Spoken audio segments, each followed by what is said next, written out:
गुरु बीज रहस्य। गुरु बीज का रहस्य यह है, इसके माध्यम से सभी मानसिक चक्रों या विचारों से मुक्ति होती है। गुरु बीज की महात्म्य कुछ ऐसा है कि सभी व्यंजन वर्णों के मंत्र की मूल में जैसे भी स्थितियां संभव होती हैं, वह सभी क्रियाओं को इस गुरु बीज द्वारा एक साथ नष्ट कर सकता है। उदाहरण के तरीके से जब कोई मछुआ जाल को खींचता है तो जाल के चारों ओर फैल जाता है, वैसे ही गुरु बीज मानसिक क्रियाओं को एकत्र करके निष्क्रिय कर देता है। हमारे निष्क्रिय स्थिति में ही जाने के लिए इसे करना होगा और इसके लिए ही क्रिया की आवश्यकता है। इसलिए क्रिया से ही प्राप्ति निष्क्रिय स्थिति में आती है। ध्यान में मनोवृत्तियों को निरोध करने को ही जोड़ कहा गया है। गीता में मन की समता को ही योग कहा गया है। इसलिए सब संकल्प त्यागी को ही योगारूढ़ कहा गया है। क्रिया के माध्यम से निष्क्रिय स्थिति प्राप्त होने पर उक्त सभी स्थितियां प्राप्त होती हैं। अर्थात क्रिया के द्वारा निष्क्रिय स्थिति प्राप्त होने पर सभी संकल्प त्याग, मन की समता, मनोवृत्तियों की निरोध, उनमें ही संपूर्णता होती है। व्यंजन वर्णों का केंद्रीय अक्षर अद होता है। द वर्ण ही व्यंजन वर्णों के केंद्र में होता है। इसीलिए इद्ध जोड़ करके ही गुरु बीज बनता है। इस केंद्रीय अद व्यंजन के साथ एक विशेष स्वर वर्ण जोड़कर और उसके साथ नाद बिंदु को जोड़कर केंद्र की ओर खींच लेने पर केंद्र की ओर खिचक पड़ती है। इसलिए इस गुरु बीज में केंद्रीय रूप से इद की दिशा में खिचक होती है। गुरु बीज में केंद्रीय ध्वनि होने के कारण अधिकांश सुख मिलता है। हालांकि मूल मंत्र के साथ अंतर्निहित मानसिक सभी क्रियाएं खोजने पर ही गुरु बीज का अधिकार होता है, क्योंकि कर्म हंस क्रिया द्वारा सभी क्रियाएं खोजी जाती हैं। ज्ञान हेतु गुरु क्रिया द्वारा ज्ञान प्राप्त होता है और स्थिर क्रिया द्वारा प्रेम प्राप्त होता है। व्यंजन वर्णों का केंद्रीय अक्षर द होता है। द वर्ण ही व्यंजन वर्णों के केंद्र में होता है। इसलिए अद जोड़ करके ही गुरु बीज बनता है। इस केंद्रीय अद व्यंजन के साथ एक विशेष स्वर वर्ण जोड़कर और उसके साथ नाद बिंदु को जोड़कर केंद्र की ओर खींच लेने पर केंद्र की ओर खिचक पड़ती है। इसलिए इस गुरु बीज में केंद्रीय ध्वनि होने के कारण अधिकांश सुख मिलता है। हालांकि मूल मंत्र के साथ अंतर्निहित मानसिक सभी क्रियाएं खोजने पर ही गुरु बीज का अधिकार होता है। अज्ञान तिमिरांधस्य ज्ञानांजन शलाकया चक्षुरुन्मीलितम येन तस्मै श्री गुरुवे नमः। अर्थात प्रत्येक मंत्र में एक रहस्य छिपा हुआ है।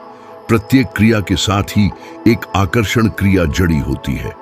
जिस व्यंजन वर्ण का उच्चारण काल में विक्षेपण क्रिया बढ़ती है, उस वर्ण के अंदर आकर्षण क्रिया कम होती है। वहीं जिस व्यंजन वर्ण के मनन में आकर्षण क्रिया बढ़ती है, उस वर्ण के अंदर विक्षेपण क्रिया कम होती है।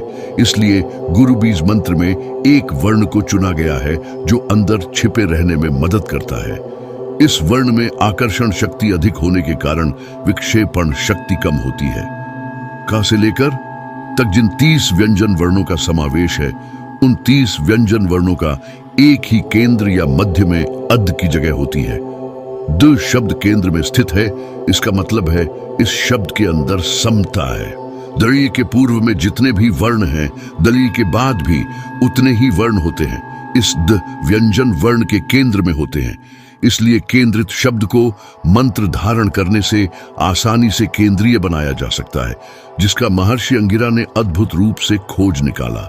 इस केंद्रीय व्यंजन अद को मिलाकर गुरु बीज बनता है। इसीलिए गुरु बीज में इतनी शक्ति होती है। इसलिए गुरु बीज का साधना करते समय सभी क्रियाएं केंद्रीय बनती हैं और उच्च स्थिति में रहती है। इसलिए गुरु बीज को कूटस्थ में धारण करके मनन करना होता है। मनन इस प्रकार किया जाता है कि हम दूसरे के विचारों को सुनकर उन्हें मन में धारण करते हैं। ठुंडी की तरह बिना नाड़ियों के हमें उस गुरु बीज का मनन करना होता है। मूल मंत्र या हंस क्रिया प्रैक्टिस के द्वारा इस गुरु बीज की प्रैक्टिस करने में सामयिक उच्च स्थिति प्राप्त होती है, लेकिन अंतर्निहित रूप में यदि पवित्र नहीं है तो केंद्र में स्थायी रूप में नहीं होती है। इसी कारण हंस क्रिया व्यवस्था होती है।